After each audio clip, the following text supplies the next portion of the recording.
Vă salut, prieteni! Ceea ce conduce viața unui om este conștiința sa. Dacă omul are o conștiință vie, centrată în Dumnezeu, atunci el va deosebi binele de rău și conștiința sa sensibilă la bine și la rău va alege întotdeauna binele și cu ajutorul Duhului Sfânt va împlini binele și se va depărta de rău. Pentru ca să avem o conștiință vie, Dumnezeu a stabilit ca în fiecare zi a 7-a săptămânii, în ziua sabatului, să ne întâlnim cu El, să avem darul prezenței sale.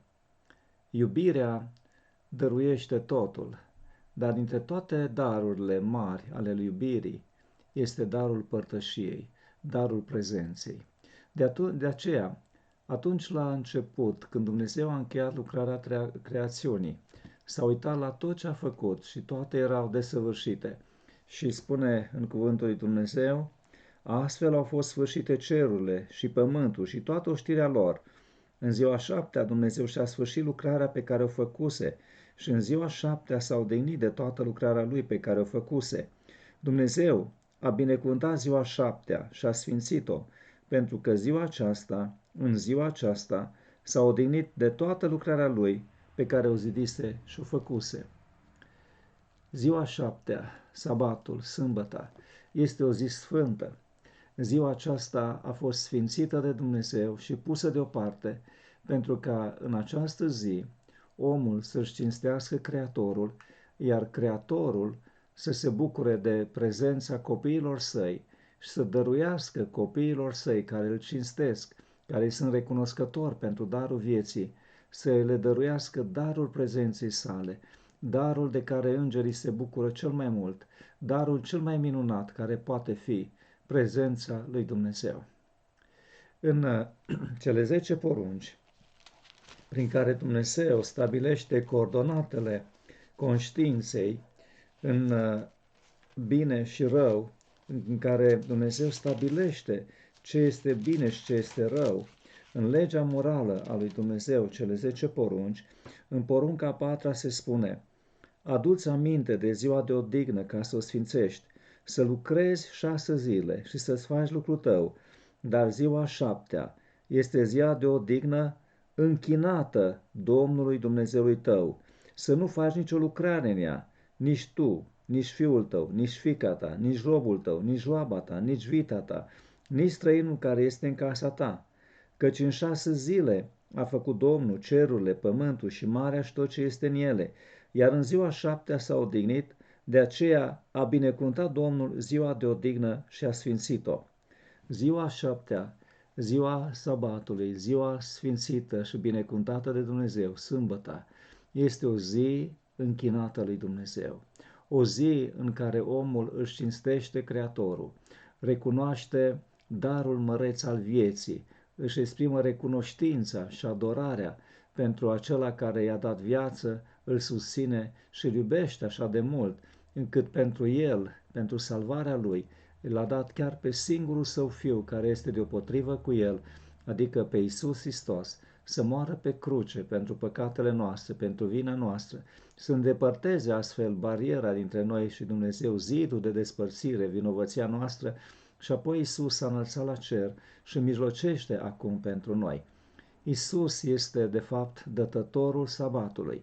El a spus că sabatul a fost făcut pentru om, nu omul pentru sabat, așa că Fiul omului este chiar Domn și chiar al sabatului, adică El este Cel ce a instituit sabatul, pentru ca omul să-și cinstească Creatorul, să-L cinstească pe Dumnezeu, omul să-și exprime recunoștința pentru darul vieții. Acest lucru este reiterat de-a lungul Scriptorii în multe locuri.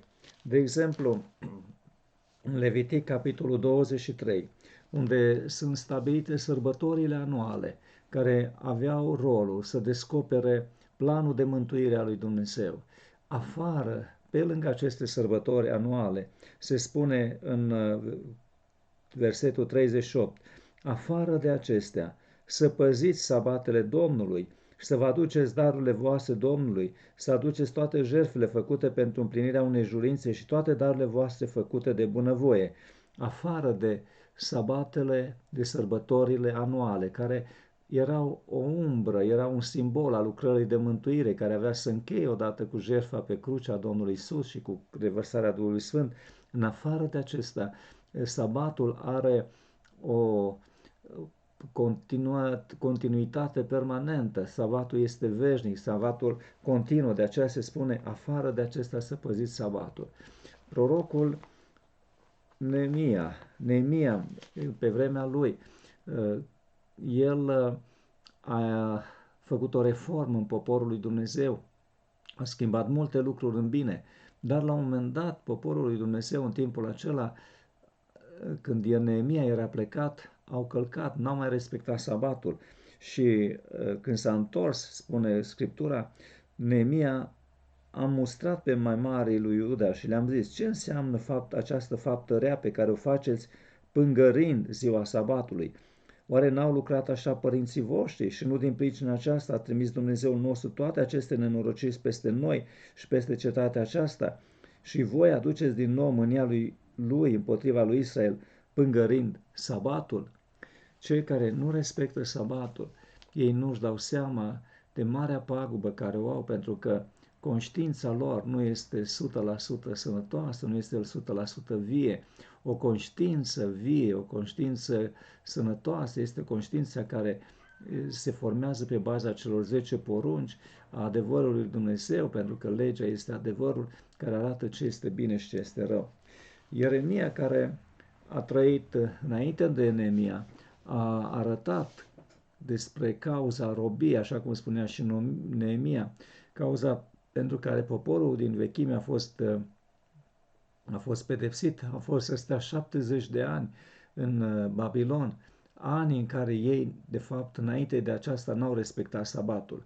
Apoi Isaia este cel care arată că sabatul trebuie respectat din inimă și trebuie respectat în mod curat și sabatul nu este o zi de închinare formală, ci este ziua întâlnirii cu Dumnezeu, iar în acest sens nu trebuie unită sărbătoarea cu nelegirea, dar cei care vor respecta sabatul în adevăratul său spirit, aceia vor fi binecuvântați de Dumnezeu în mod special.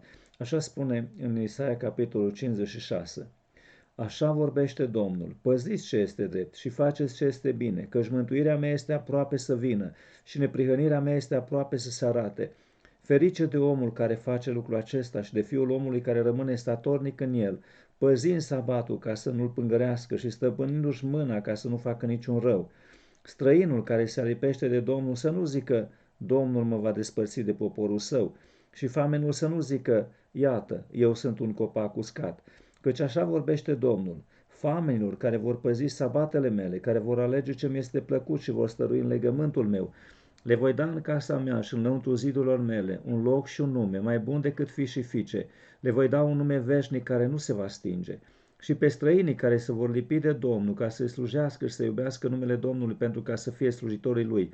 Și pe toți cei ce vor păzi sabatul, ca să nu-l pângărească și vor stărui în legământul meu, îi voi aduce la muntele meu cel sfânt și voi umplea de veselie în casa mea de rugăciune.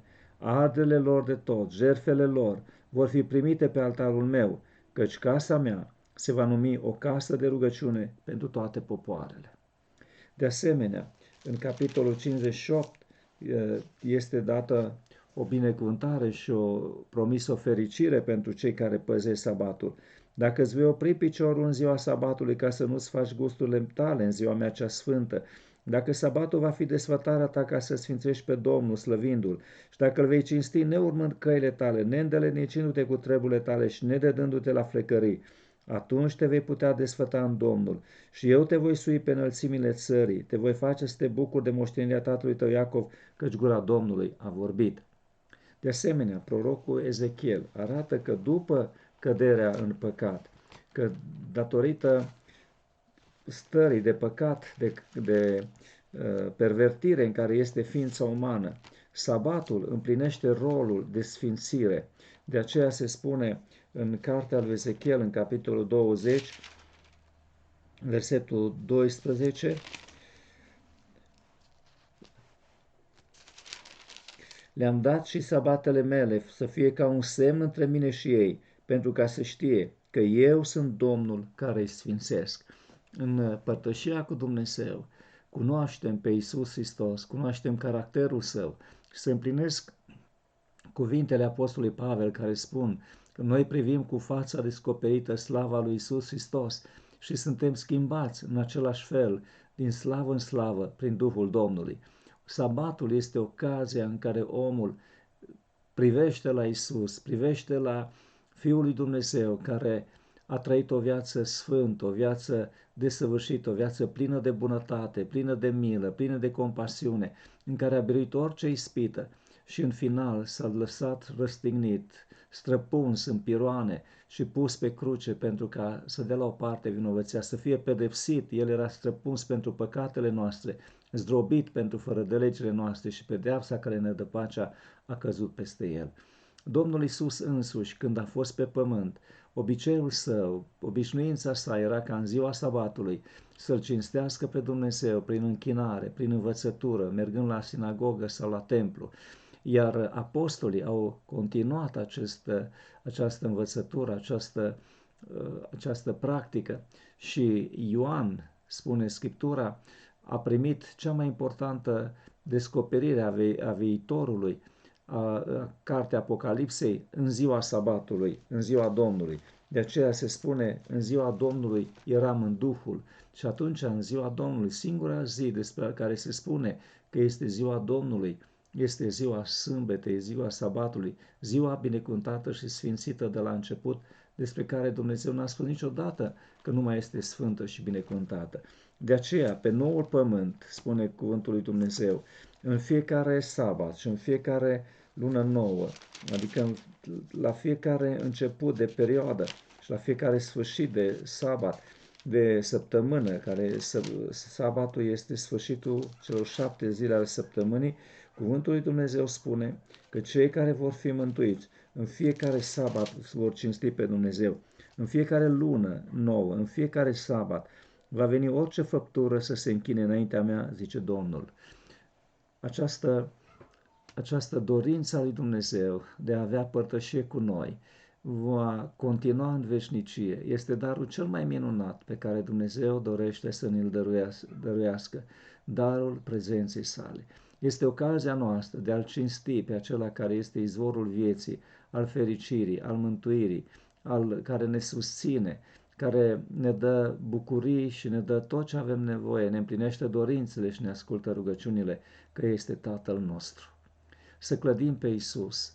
Isus este Cel care ne-a dat un exemplu desăvârșit în orice privință și ne-a dat exemplu și în ceea ce privește sabatul.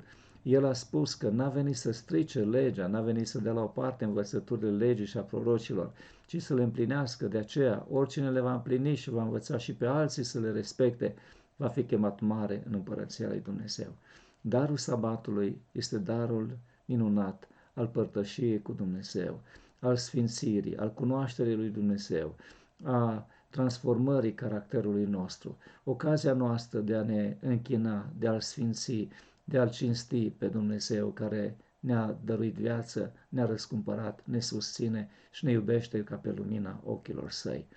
Vă doresc și ne dorim tuturor ca să ne bucurăm de părtășia cu Dumnezeu în ziua pusă de El deoparte, o zi din 7, ziua sfântă, ziua 7, binecuvântată și sfințită de El, pentru ca în felul acesta, când va veni împărăția Sa, să avem parte de părtășia cu Dumnezeu în fiecare sabat, în fiecare lună nouă.